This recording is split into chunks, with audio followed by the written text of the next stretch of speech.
Did you got Alex today? Alex. What? I thought it was Gabe. No, mistaken. He's off today, so I'm like, if He's you're off today. Yeah. Gabriel's allowed to be off? This is crazy. That's He said he insane. comes in only for the preaching prep. But Oh, and we canceled that today. Oh, sweet. Oh. Okay. I wanted to come in, but I was like, So we got yeah, it's fine. Yeah. We worked it out. We got Alex. We got the big dog in the house. Yeah, we do. The editor. Yep. The one who edits the pod. We got Alex Ayala in the house and Nancy here with us.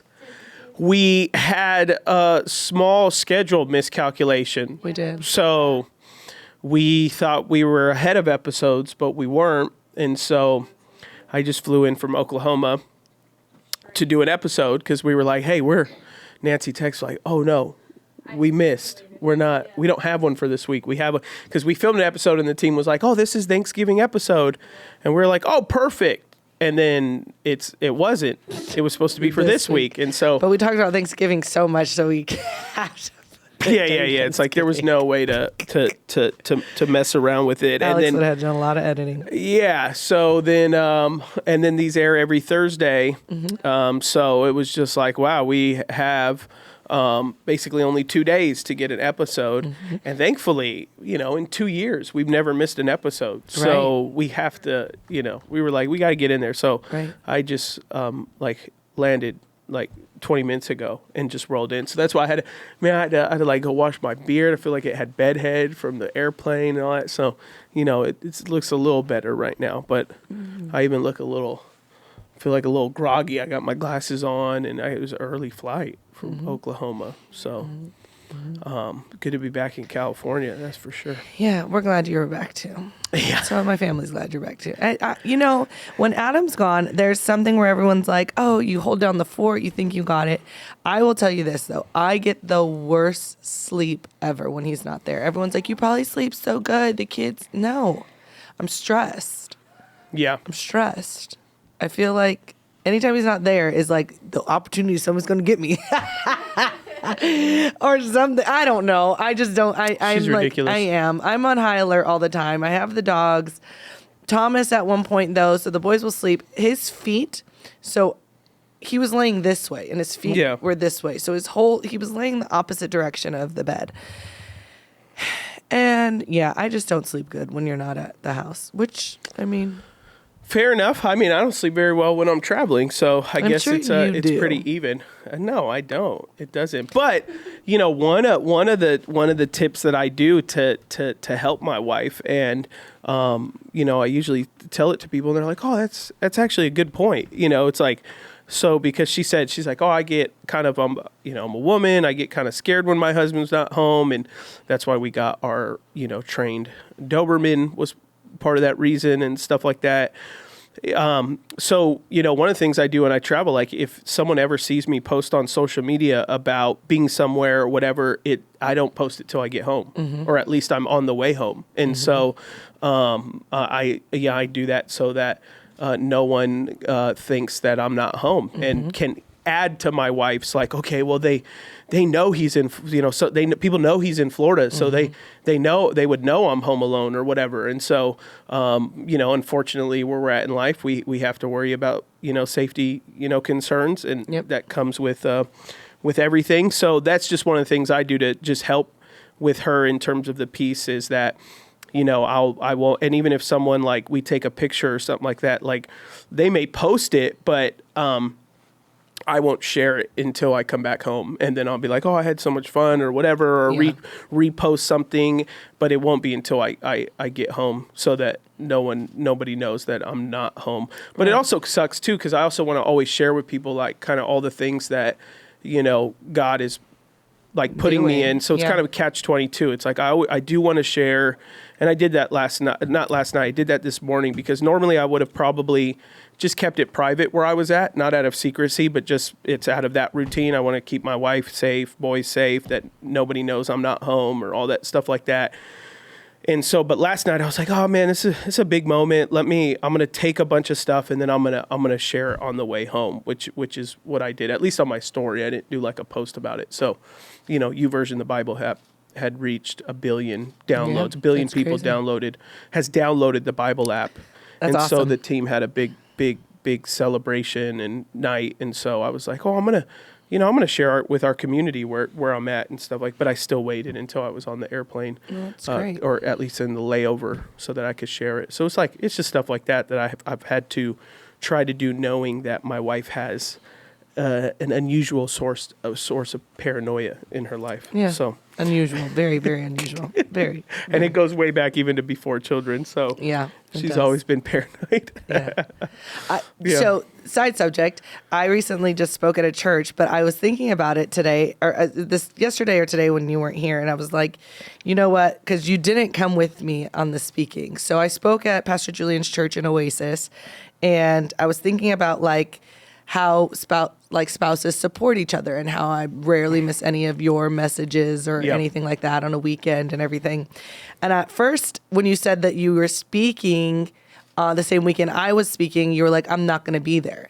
And at first I didn't like really think too much about it. And I was like, but would I wanted him there, like support, like I support him all the time. Like, why wouldn't he just want to like switch a weekend and be there for me? But I'll tell you this, I am so glad you was not there. Why? You make me so nervous. Well, it was your first Sunday. It was your first Sunday at really any church Ever. even ours. So, and Julian's one of my big brothers. He was, we were talking this year, and he said, I want to challenge Ashlee. I want her to speak at my church. And I said, you got to ask her, dude. And so he asked you through me. And then I was just like, yeah, sure. Not thinking anything was going to happen. Yeah. And Like, I always think people are like, sure. Like 6 months later, he's like, here's the 2 dates. Let me know if it He works did. for her. And so I normally think people do that just to be kind towards Adam, because they know Adam is a phenomenal speaker. So they're like, your wife must speak. Or it's that like handout, like, I want to, like, you're my buddy. Like, why don't just have her come speak? But then I was like, normally if it's that have her come speak, it's at like a women's thing. And he was like, no, on a weekend. And I was like, oh, weekend? You got 3 services. Yeah. That is your congregation. 3 services, your weekend service with your whole congregation. Yeah. I'm so glad you weren't there. And I'm glad he wasn't there. Yeah, he was traveling and speaking. But no, Phil, if Phil was here, he would know. I was like, I was behind the stage before service. I was watching every live stream, and then the next service I'm watching the live stream, and then I got right off the pulpit. I pulled up the live stream just to be able to watch and see where he at. But yeah, we both, there was no way I could have moved anything. It's not possible because I'm taking after Thanksgiving off, so I'm not. I'm not going to take multiple days in 1 month. So but I was like, I can't be there. But for me to make the statement, I'm saying it out of, because not that my husband makes me nervous, but he does. So like, it's not my husband makes me nervous. Pastor Adam makes me nervous. So You're so stupid. I was looking at it as a pastor. That's Okay, the way yeah. the viewpoint I was looking at. I would love my husband to be there, but because my husband, this is your soccer field. I'm like, I ain't trying to jack up this soccer field. And so that was my perspective of it. Yeah. Of like, when you have somebody, and so someone would be like, well, why wasn't your husband there? No one would ask that, because then I'd be like, worry about your own. But when I'm thinking about it, I was like, honestly, it was one of those where you're like, you don't want, what is that? Like, I would have felt like there was a level where you were always critiquing me, and you wouldn't do it, but like in my head, I'm thinking my husband's critiquing me, or Pastor Adam is critiquing me in my message, just because you know how you have such a keen way of how you flow through your messages, the way that you do them, the way that you prepare for them, the way that you deliver them is an art. Mm-hmm. Not everyone delivers a message like that. Yeah. Like, as far as like how our preaching style on our team is, and not being a part of the preaching team, because my own personal choice, making sure that it's a great representation, not only of me as a pastor, but also representation of the church that I came from. So it was almost like a level of leadership, like I'm being sent out by my pastor. Mm-hmm. And I don't know if people would understand that, but that's how I felt in that moment, and not by my husband. Yeah. And it's Well, anyways, you did great. It's nobody has ever hit a home run on the first time they've ever preached a message. So it was really good, and You know, I've been regularly preaching for 14 years, and I still watch sermons and go, wow, I have, and I'm talking like almost weekly for 14 years. I still go, oh wow, there's a lot I could improve on, and I need to stop doing this or that or whatever. So, or I'm sure you've got off stage and you're like, I've got off stage and I was like, I should have said this, or like the Holy Spirit gives you more of like. Well, there's never been a message that I haven't thought that. Yeah. There's never been a message that I got off stage and said that was fine. That was perfect. Yeah. That was no notes, whatever. You know, no, I've never, that's never happened, you know. So, but it was great. So anyone wants to go listen to it, then go to Oasis LA on YouTube, and you can go see Ashlee's message. I know that makes you nervous to hear that. Or not. You know, I think I already great, told them to take it down. You're stupid. I said 24 hours only. We're gonna talk to Andy. We're gonna create some social clips and stuff like that from the message and everything like that. Well, thanks for everyone joining us here at Beyond I Do. What I thought we could do in this episode is ask some questions. Yeah, I just came up with something. You know, as I was walking in, I was thinking what we could do. Thought it could be. I think people have liked those episodes that we've done, kind of the question things and reflections, because then people can. Oh, the one you hated? They could do it on. They could, that one I hated that turned into like 2 or 3 episodes that people really liked, and so I thought I think I'm doing a little bit of a different version, but I've never done this before. But there is a thing called life planning, and there's like people who get certified in it. So life planning, you know what it is? Yes. Well, I mean, I know you've heard of it because you probably met people who do it. But yeah, the premise is they sit with you, they're certified. It's for people that don't really know, like they feel like they have a job, or they're doing something, but they don't feel like it's their like total purpose. They feel like at some point they'll do something else, but they don't really know what, and they don't really know like what is it that I'm really passionate about, what is it that I really dream about, or whatever. And then you go through this, like, it's called life planning. And then by the end of it, you're supposed to have a lot more clarity about things. And so, not that we're going to do the life planning together, because I'm not certified, never done it. I don't even know what they do. But I did my own version. I did a quick research on what it is and what's the premise, and then I thought it could be. And then I started working with AI about how I could do this, you know, in terms of marriage, relationships specifically for this podcast. And so I thought if you and I, you know, do it, then, you know, people can, who listen to us can go and do it on their own. And so if for some reason I ask a question, you're like, oh, I don't know, Skip, and you want to think about it, just let me know. But I'm reading. I've only read the first one, so I'm kind of reading them live too. So we could even both be like, that's whack or whatever. So the first one is, what's one dream you've had for years that you've never actually said out loud? Oh gosh. Yeah. That's a good one. What is Can't say it out, like you haven't said that. For me, I'd be like, oh wow. Can't say like, oh, Adam, you and I, we've talked. You're not informing the people who listen to us like it's a conversation between me and you. You're informing me. I know. Yeah. I just want to clarify that, because you could say, I think people find this interesting. It's not about the people. Yeah, no.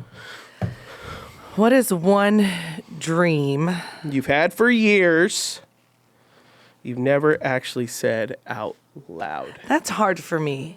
I say everything out loud. I don't think I've ever said come on. Honestly, they're like... No, supermodel. He knows I wanted. I tried out for America's Next Top Model. Didn't make it. Had too much of a rump-a-dump-dump. She wasn't top caliber enough. They didn't accept thick girls at the time. Yeah. No. Yeah, I don't. So, no. He knows that. I want to do everything. Yeah. I don't think there's ever been anything I haven't shared with you. That's what's crazy. I'm boring. One dream you've had for years that you've never actually said out loud. Well, yeah, maybe rephrase it. What's a big dream you have that maybe you have said out loud then that would not be surprising then to me?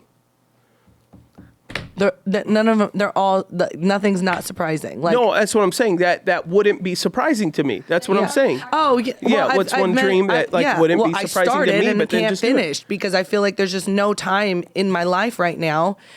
In my life, I don't think I will ever be able to finish Bible school. Oh, yeah. You want to go? Okay, so you want to do seminary? Yeah, I want to be a real pastor.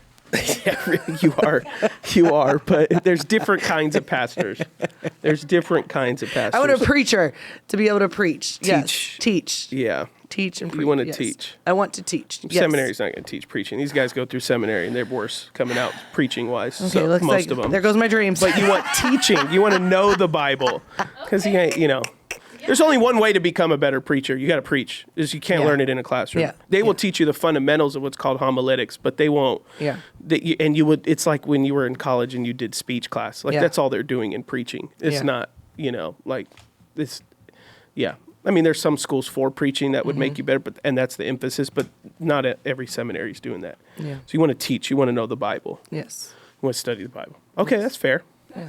It's a good dream. It is. Yeah. It really is. Because you keep not quitting for any reason. It's like you start and then you got to postpone because things get busier and busier. Yeah, every so that's- season gets busier. That has right been now. on my So, heart lately, just knowing going into the new year of everything that we're doing, and I'm like, I don't think I'll be able to sign up again. Yeah, yeah.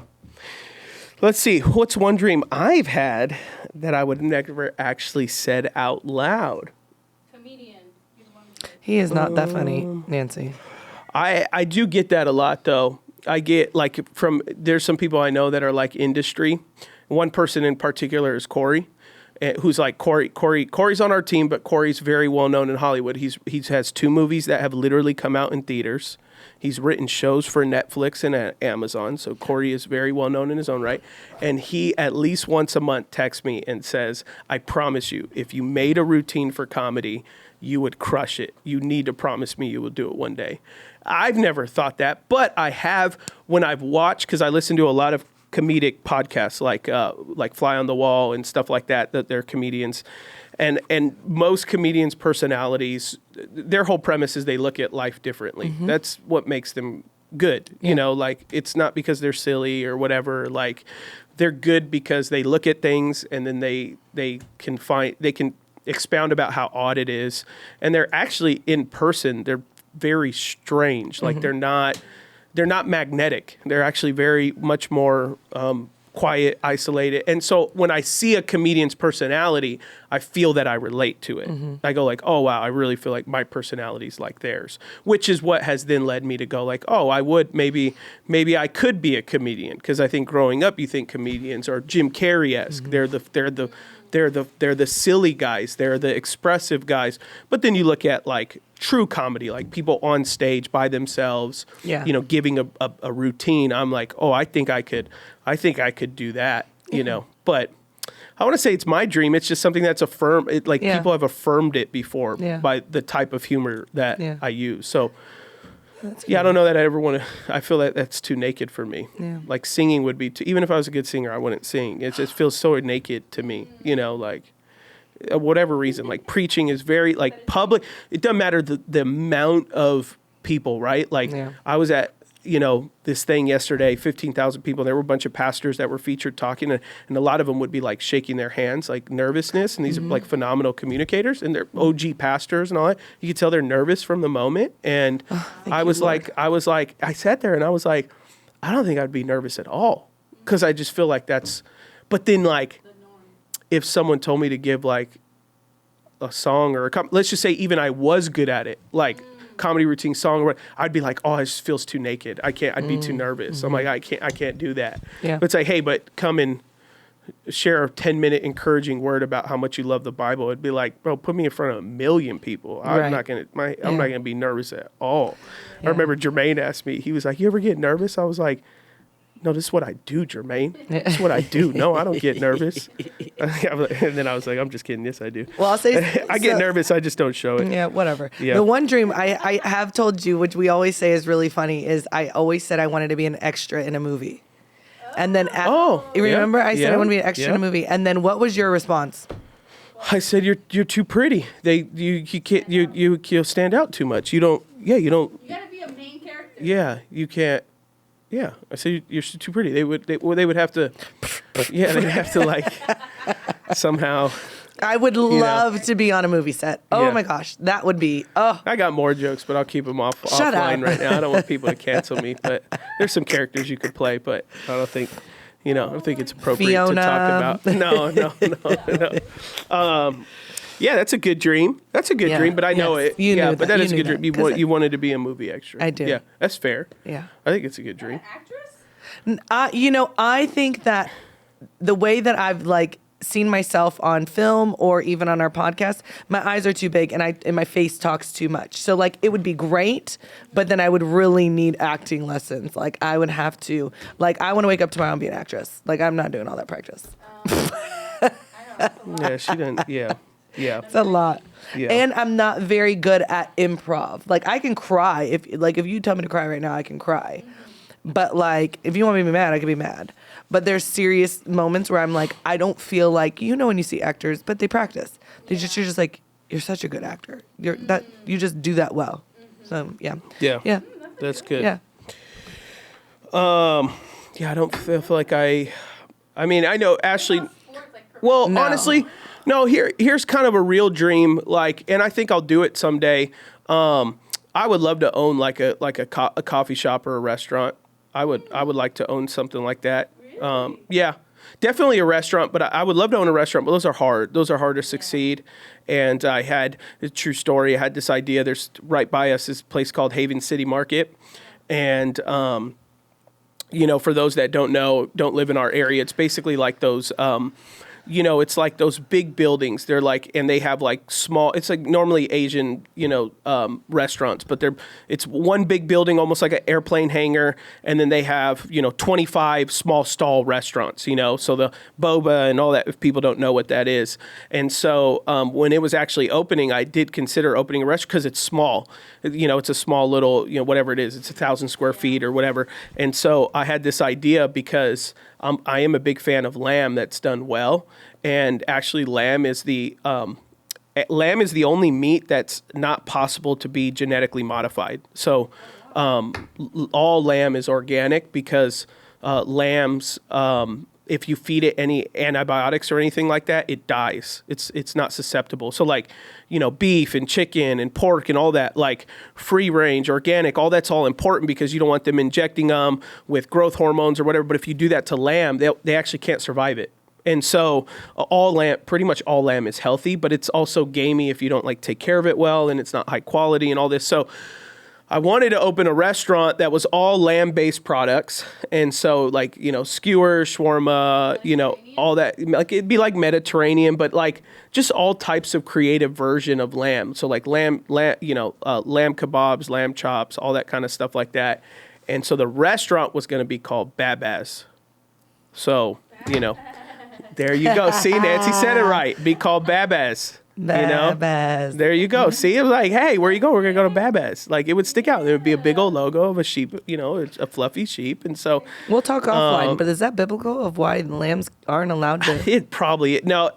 Honestly, probably yes. But there's nothing in the Bible about it. But I probably theologically, there's something there why lambs are so sensitive and can't be have sin, so to say. That would be the allegory for it, in them, which is why they're perfect and spotless and all that kind of stuff like that. So I wanted to own a restaurant. I think more than anything at some point I'll own a coffee shop, or we'll just open coffee shops under our church. Churches nowadays, statistically people have gotten less and less generous.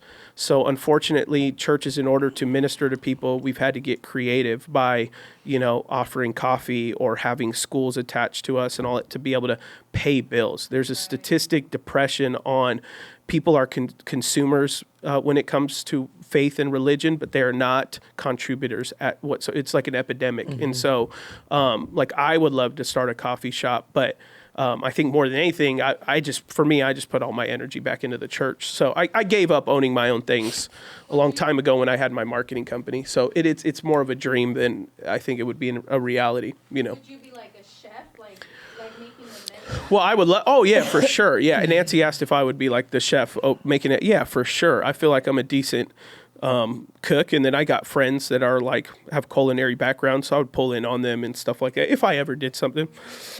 I think at most I would do something right next door, like a small kiosk thing that I would enjoy. So I don't know. That's a dream. And then obviously I have big dreams of things for my family, concerning, whatever it is, real estate or all that kind of stuff like that. And I actively work on that and talk with that with friends and stuff. So there's that, but that wouldn't be. I feel like that's almost everybody man's dream. I want real estate. So it's every guy's dream. It's not unique. All right, what's one habit of mine that helps our life plan, and what's one habit that absolutely destroys it? Oh, Jesus. Okay, one habit. Yeah, these are pretty good. One habit that helps our life plan, and one habit that destroys it, or maybe, makes it more complicated. You could use that. Destroys pretty strong word. Habit that I have.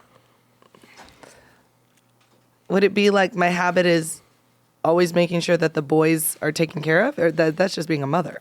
But you're choosing his, right? You're choosing mine, and I'm choosing yours. Oh, what's one habit of mine that helps our life plan, and what's one habit that destroys it or makes it difficult? One habit of yours.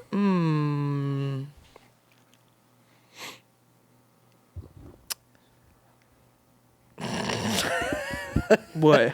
Nothing. I was thinking of something that doesn't make any sense. One habit that you have. Oh my gosh. I mean, well, yeah. What did she say? Multitask. Like that's what I was gonna say. I was gonna say your ADHD, but it's not a habit. That's who you are. One habit. Is that help or destroys, or maybe it's both? It's a little bit of both. It's probably both. It's both. ADHD Both. does both.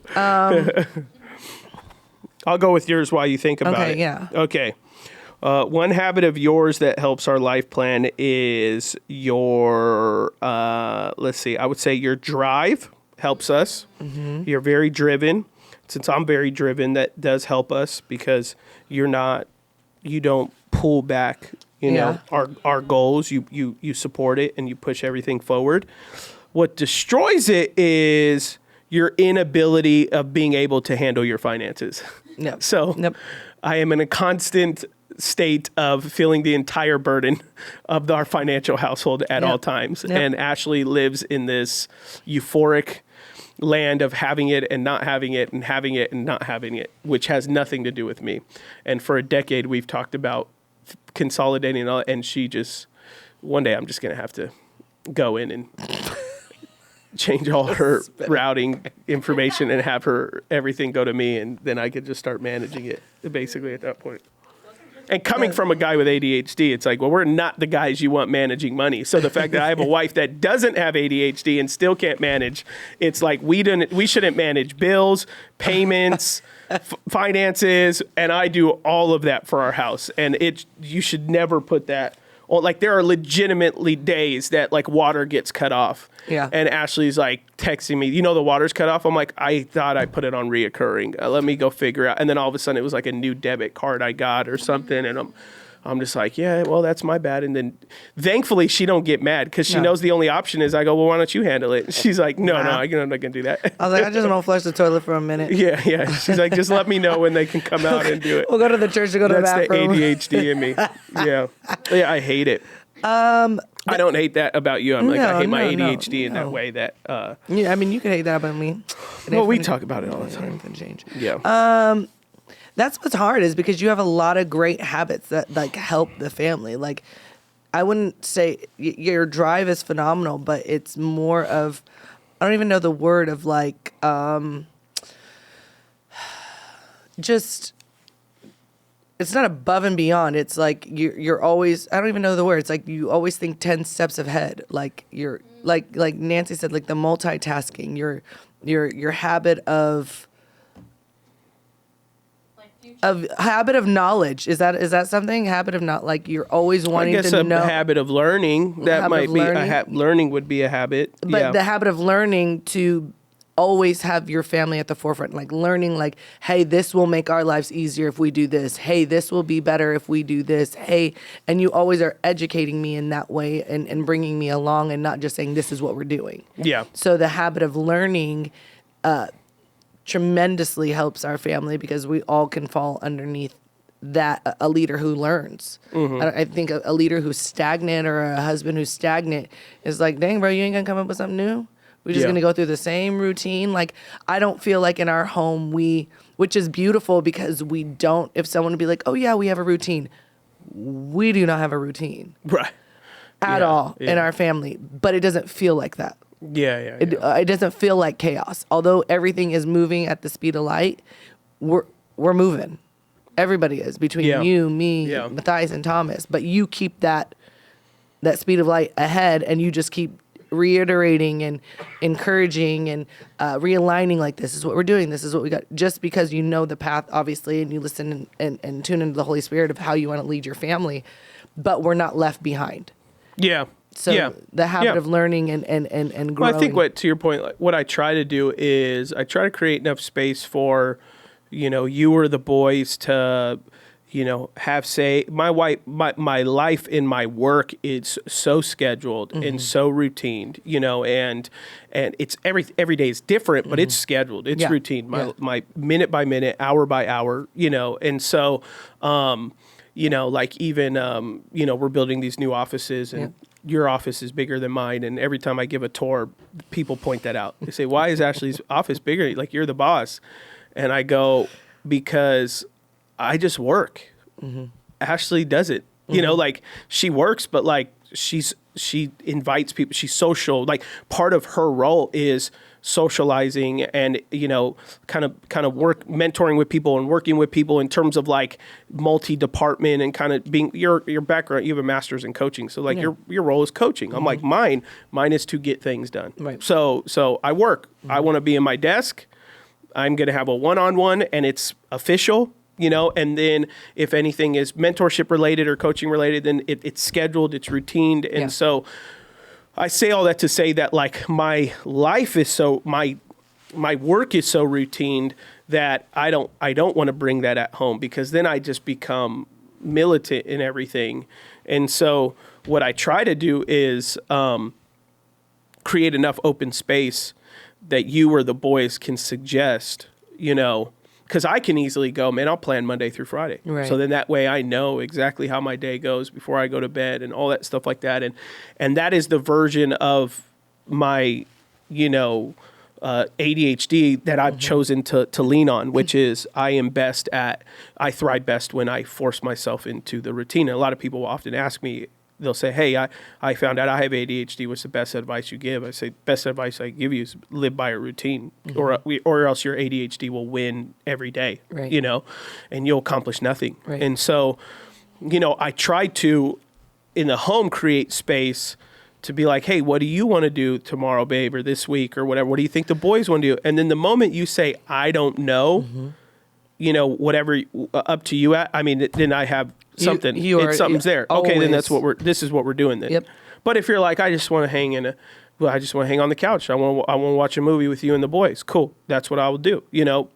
But if you're like, no, I feel like we want to do something, like, cool. Okay. Well, I'm going to get tickets to AMC right now. Tomorrow we're going to go watch this. We're going to do this, or we're going to go drive to one of our favorite restaurants, Boiling Crab. We can take the boys. The boys love crab and all that. And so we do that on special occasion. Okay. We're going to like right away. There's and that always lives in me, is that decision, a decision of a thing to do. Yeah. That, I'm ready to make that decision at any point, unless I need rest, and then I'll communicate that. Right. And I'll say, hey, if you don't have anything planned tomorrow, I would like to just rest. And you're like, oh yeah. It's great, or you'll say, oh cool. Well, hey, here's what we're gonna do. I'm gonna let you rest because my nephews on my side have something going on, so I'm gonna go down to Eastvale with my mom and hang with them. You hang at home. And that was something early on in our marriage. We made a decision that, we're not a package deal at everything. Like, I can go to things by myself. You can go to things, because of how busy our life is. It's not this pressure of like, well, I'm going to go to this thing and you have to, or else people are going to think that we don't have a good marriage. We made early on decisions that we don't care about what anyone thinks on the outside, as long as we know where we're at. Absolutely. And that has been a huge help in routine and life and all, because we don't feel like, I take the boys alone to some things sometimes, or I take one of the boys with me, or whatever it is. And we've found that that's what works best for us, right? With our life, know. Did Nancy have did someone have a mic? Oh, I was going to say. Nancy's like, oh, I can hear. No, I can hear you. Yeah, I heard you. I was just going to say good habits for each of you. Like, Pastor Ashlee, you have a really good habit. Well, you both do. The health and fitness, like that's Oh something yeah, she has that a great is habit like. with that. I feel like when you're so busy, it's so easy to make an excuse not to. And we don't always see you posting and stuff, but behind the scenes, like you go in, with your workouts and fitness and stuff. So I think that's a great habit. You're on your health journey too. And then I was gonna say with you, I think you already kind of touched on it, but you have such a good habit of like prioritizing your family and your relationship, like your marriage. Yeah. I know your schedule, like, obviously in and out. And then the fact that I'll see like date night with Ashlee and stuff. And I'm like, oh my gosh, like you just came back from like traveling, working. I don't think you've had a day off. And then you guys still manage to like make sure you get your date nights in. Oh, and, yeah. whether it's at home or whether it's at a restaurant. But I think that's such an amazing quality, especially in a man, especially at your caliber of, business and stuff. I'm like, whoa, that is very admirable on both ends, for you as a woman, 2 kids, husband, running, a team, and you still maintain like your health. That's like, I know it's, we have different seasons, but I think that's so amazing. Yeah. So those are good those are habits good from both sides. Those are good from hearing from, Nancy, who's with me pretty much every day. If she's not physically with me, she's with me through technology, through my calendar and all that stuff. And those that may not know on the pod, that Nancy's my EA. She's one of the producers of the pod, but at our church, she's my EA. So she knows more of what I'm doing before I do most of the time. And so yeah, I think that but I would add, I agree. I think I miss that. I definitely miss that. But for Ashlee, it's her ability to, as best as possible, maintain physical health, which is extremely important for her mental health and for her own confidence. She has found over the years, because Ashlee has had years early on in our marriage that you were extremely insecure about your weight, and you found that, wow, like it. For you personally, it really affects you negatively when you feel like your health, your physical health is not at its top. And so I would say that is a big strength for us, because you're almost 40. And you're bro, don't be pushing it. I got 3 more years. You're 3 more years. You're looking great. That. You're doing great. Yeah, and I think a lot of people, like, once you start dating and, and eventually get married, just some people let go. It's like, oh, my husband loves me no matter what. But it's like, girl, you better get on that treadmill. Well, that like, part. it's like, you just got to be honest with yourself. And like, that's one of my fears. Like, I'm scared to like let go and all of a sudden get big, not just vanity wise, but and not just for me, but for my future husband. Right. It's like you still want to look good and all that stuff. So I think and it's hard. It is. It's so hard. It really is hard. But I find also in that season where I was trying to just navigate my health, the insecurity sucks way more. It sucks so much more. Yeah. Like there were days where I was just like, I don't even want to get dressed. For sure. When my pants wouldn't button, or I took pictures in the mirror of myself with just my stomach hanging over, and that's for me, for Ashlee. I felt so insecure, and I was looking at myself and I was like, I don't even see Ashlee. I see someone who just basically like, I knew my husband loved me, but I think that's an excuse for laziness, because my husband should love me at my full healthy capacity, and health capacity. Like that's the one thing that I obviously too have now realized. A lot of my growing up as playing soccer, there was a lot of, I guess, unveiled trauma that comes with it, because I was always told I wasn't fit enough when I was playing even soccer. I wasn't fit enough. I had a 6-pack. I was jacked, all of that, but I wasn't fit enough because I didn't have enough endurance. So I couldn't run long. I was short speed. I was quick. I was fast. But like when it came to the long game, they were like, well, yeah, you're tall. Yes. So they were like, you're tall and muscular. Yeah. Like that's not. Yeah. No people have endurance. Right. That. They're all sprinters. Right. So then on the other end, where now I'm overweight and not seeing the 6-pack that I used to have, the insecurity, I was like, you look gross, you're ugly, you're fat, your husband probably doesn't like you, you have chafing in all the areas, you're wearing a muumuu every day, you look unattractive, you look unhealthy. This is me telling me. No one else was telling me this. But these are the things. And then I came to a point where I was like, how can my husband be attracted to me if I'm not even attracted to myself? And that was the conversation that you and I had, was how can I be attracted to you when you keep pointing out all your flaws? Yes. Yeah. Right. Yeah. Although you were, but like you. No, it was true. true. I mean, yeah. One thing about our relationship, I have an incapacity to lie, and to anyone really, which is why I'm not so enjoyable to be around. But I tell the truth, and if you ask me, and then I go, if I'm being asked, want me to be honest? so I don't just I'm not like a critical person, but I'm very honest with myself. And chances are, if you point something about me, I've probably told myself 20 times already, whatever that is. And so, yeah, you had asked me. You said, are you unattracted to this amount I weigh? I think exactly. You probably right after we got married, within the year, you probably gained 50 pounds, 60 pounds. 60 pounds. 60 pounds right up within a year of us getting married. Twofold. And there were a lot of things to that, stress and all that. And you said, hey, are you how could you be attracted to me and all these things like that? And I said, here's the problem I'm having being attracted to you. It has nothing to do with I am attracted to you.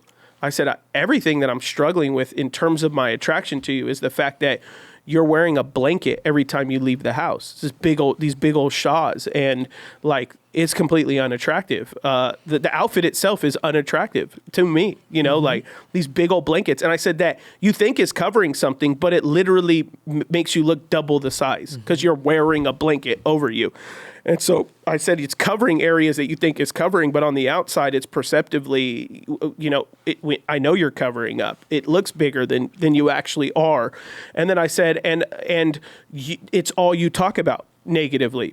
What doesn't look right and and I said, we go to be intimate. Lights have to be off. I just got married. I want to enjoy my wife. I want to enjoy her body. It has to be pitch black, every single time, no romance, no showers together, no nothing. Yep. Stuff that we do regularly now, 10 years later. It was like that first year was just like, it had to, literally, there had to be not an ounce of light in the room because of so I said, I think I even put a blindfold on you one time. yeah, maybe. And I thought it was going to go somewhere, and nope, she just didn't want me to see her. And, so I was like, yeah, that's ugly.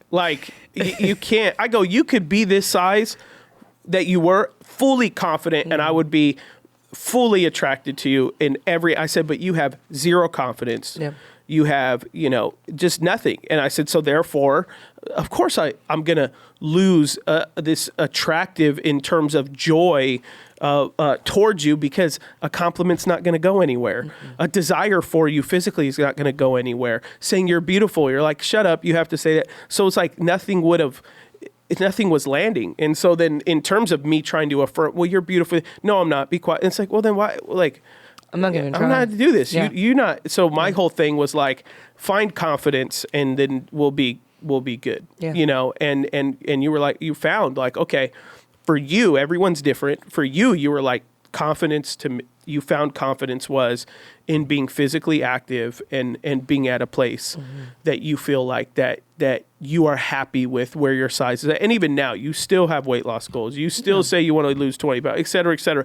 So it's not like you've reached it and you're like, I just love my body. I maintain it every day. You do complain about your body regularly still, but it's not in a way that it comes out of insecurity. It comes out of more of a desire. I would desire to lose this, or I would desire for, this body part to look better like this. Yeah. And it's like, oh, okay, cool. We all have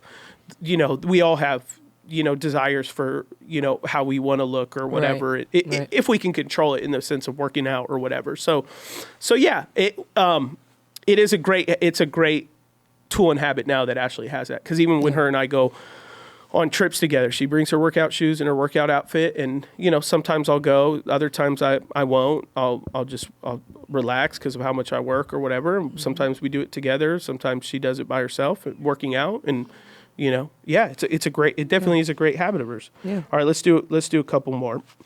If we could remove one reoccurring stress or frustration from our life, what would you choose? I know yours. Oh, really? Yeah, I do. Okay. One stressor from our life.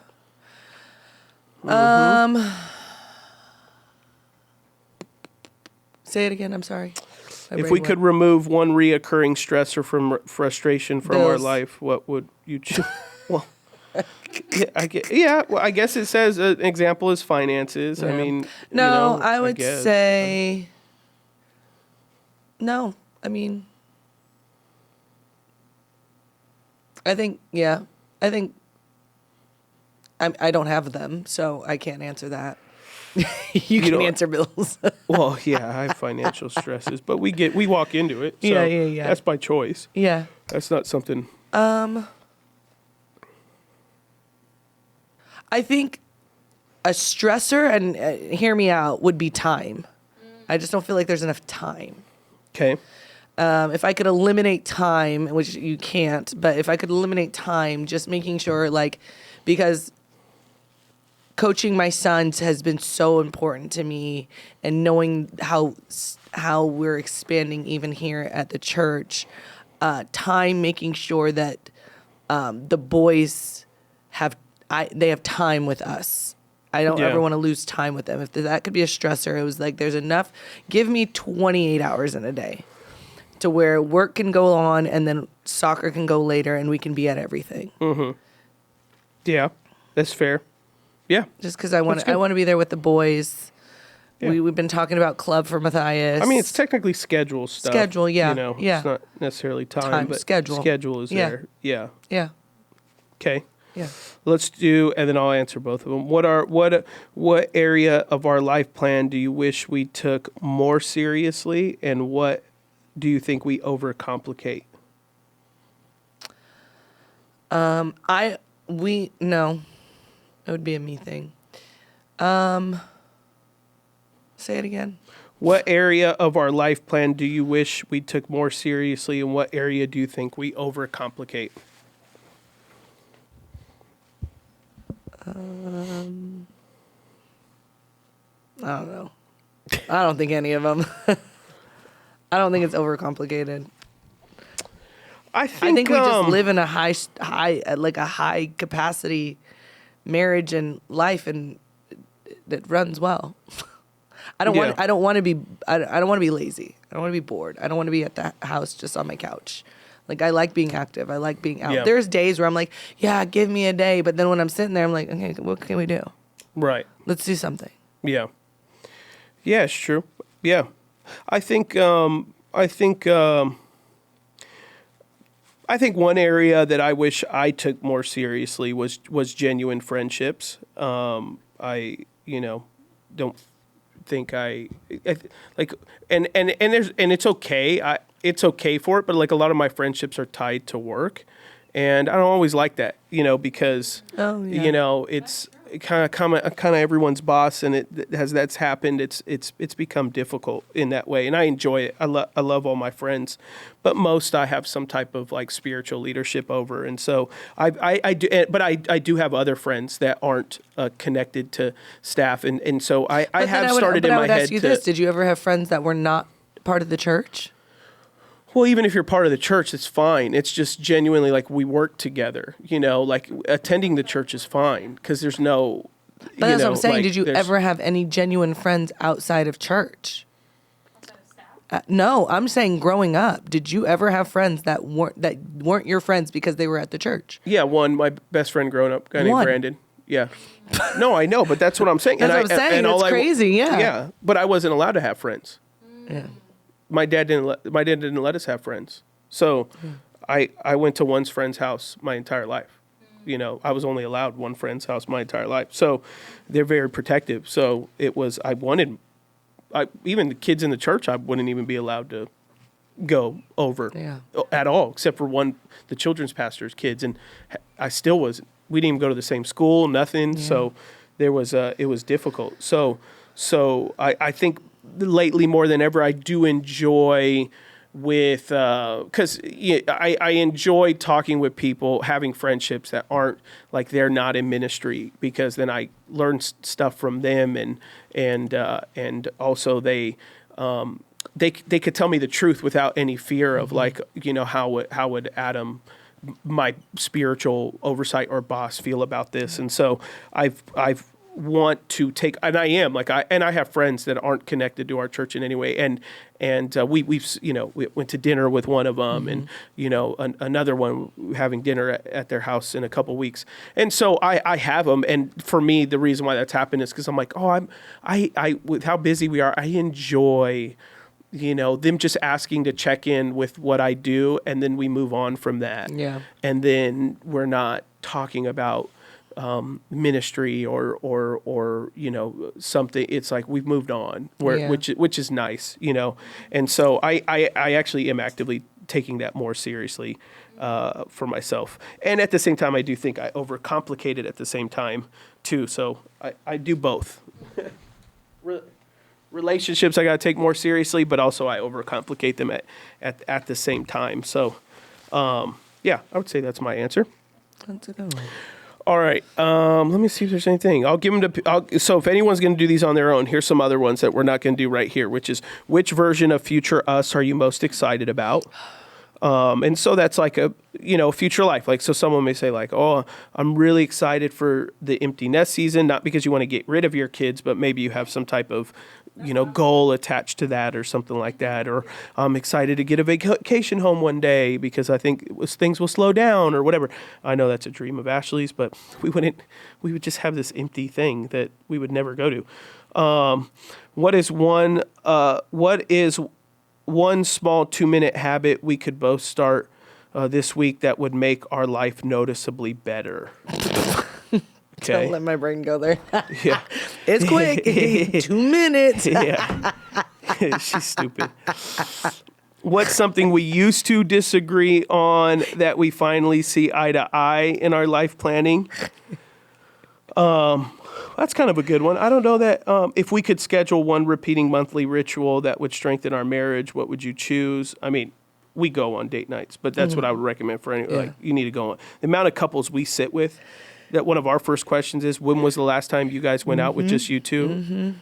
People will say months to years, when they're married. And it's just, it doesn't make any sense to me because I don't, Nancy's nuanced it, Ashlee's done. I legitimately, and I know guys that have like, massive businesses.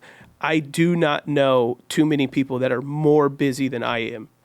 And I still make my son's games and I still take my wife on dates almost weekly. So I'm like, there is space. Here's what I don't do. I don't watch TV.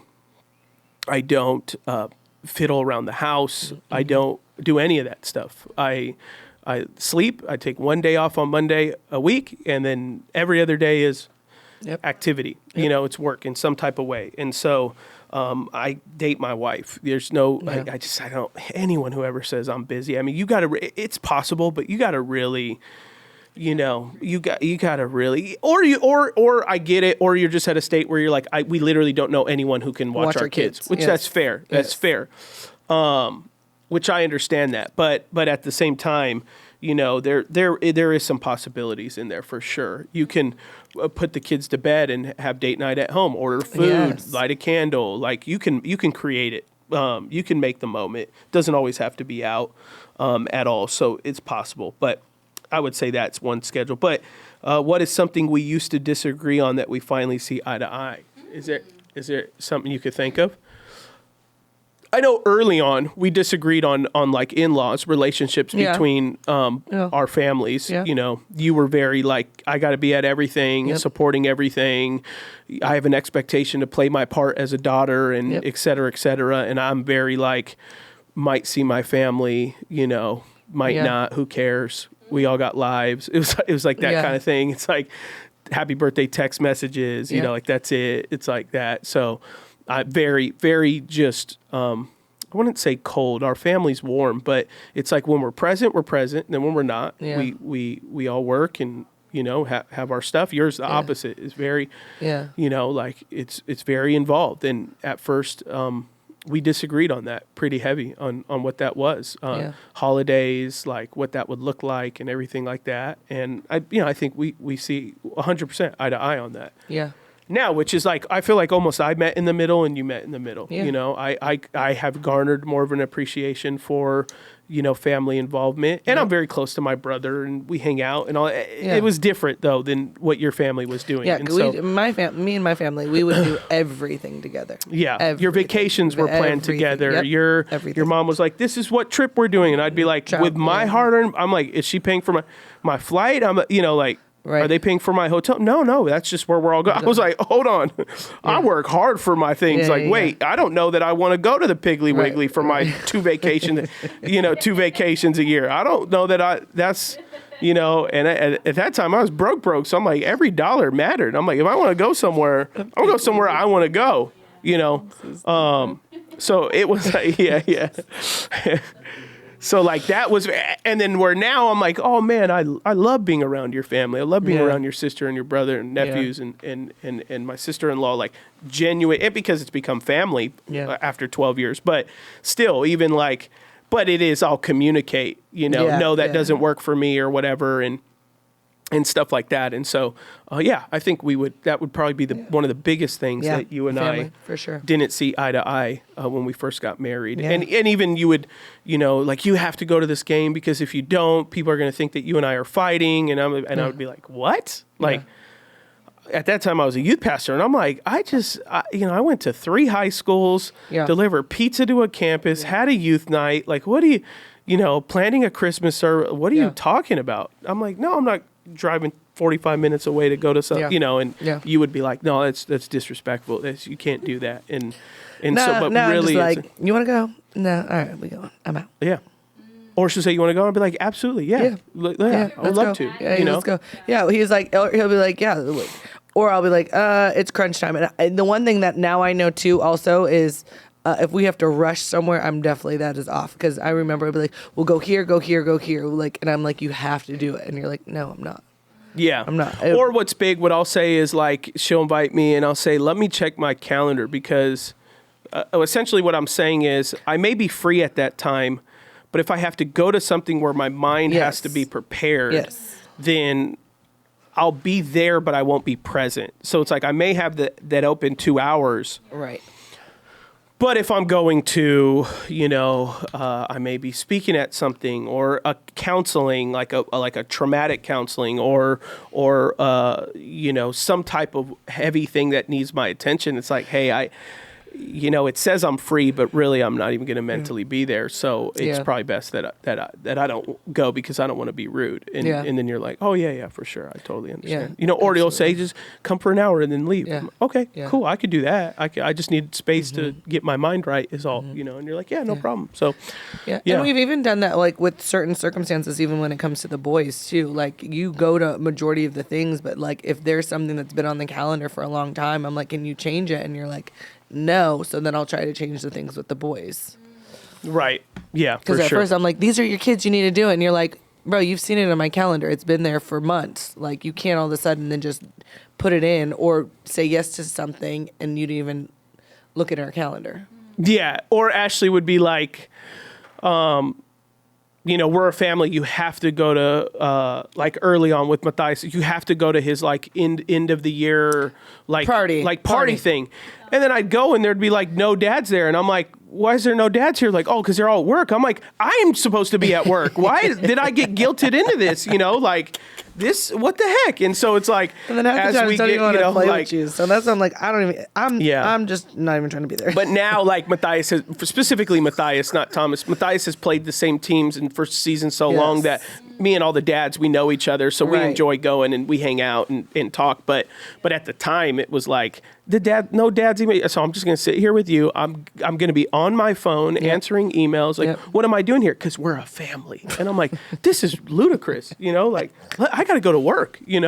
So that stuff is like we've changed a lot of like what you thought family was expected to do and what support actually looks like. And in that season too, I think, which has helped that we become not only honest and open with each other, we were honest and open with our family. So not only did we become an agreement, our family now understands and is in agreement in those scenarios and situations of like, hey, and they'll also say like, hey, the boys have this. What do you guys got going on this weekend? Is Adam preaching this weekend? Is the first thing they say. Yeah, they're very aware. They're very aware because if they know he's preaching pushing. I'd be like, hey, if it is too late, we will not be making it. Yeah. Or if it's crunch time, we're not rushing anywhere. The last thing I'm doing is driving all over the place just for this. And so there's been more times where I'm like, hey, we're just not coming. So I've even held back because I'm like, I know you want us all there, and I don't want to do certain things too without my husband not there. So like if we're all celebrating, we'll video time in all together. I don't want to be there and him not there and it looking awkward. Like, hey, Adam, FaceTime in. No, I'll just miss the event or party or whatever or game, and then just keep us posted. Yeah, and then your mom, so she's learned because she does funny stuff that like. You guys had a family reunion for your mom's side this year, yes. and you guys planned it 9 months in advance. Yes. Some of my stuff is planned a year to a year and a half in advance. Yeah, you're already in a wedding. I was doing a wedding, and I tell couples, like, if they ask me to marry them, I go, honestly, it has to be over a year in advance to get in the calendar, or else it gets eaten up already. Yeah. And so, it was a wedding I couldn't move, and so your mom just kept like, asking and asking. You sure you can't? You sure? Yeah, and yeah. I'm like, it's a wedding. There's nothing I can do. There's, even Nancy asked. I said, Nancy asked if they'd be interested in moving it or having one of the, and they were like, no, we really want Pastor Adam. We did it in like a very tactful way, and Pastor Adam may have. But we really mean a lot if he could marry. So it was like, okay, my yes is my yes and my no is my no. It's what I've lived my whole life with. So now what do we have? Your mom planned it 2 years in advance. Put it in my calendar. We're already in the calendar. Yeah. It's in my calendar. All of a sudden, one day I got a ding, and it was Labor Day 2027. And then not only two months after that, I get a ding in my phone for the same exact weekend that his dad booked him for the following. So next year, from the same time that we would go on the trip. 2 years later, next year, he's going on a trip with your dad. Fishing trip. Yeah. And his dad already knew to book a year in advance. Yes. Yeah, so my dad booked it a year in advance, so I won't get taken. So family learns. Yeah, they learn. They learn like, hey, what are you doing next month?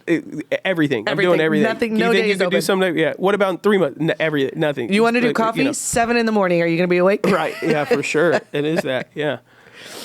All right. All right, y'all. All right, Thanks guys. for joining us. Hope that was fun. Hope you and your spouse can sit down and maybe walk through some of these things today. The last question. What was the last one? What did you used to disagree on? Oh and yeah. agree It was on? a good one. That's a really good one. And then I think I read majority of them. Yeah. I think the only one we didn't do that if other people want to tag on, because I read 8. There was 9. If we had to pick one theme word for the next 12 months of our life, what word would you choose and why? So we don't have to answer that, but you can go work on that on your own. God bless y'all. Have a great week.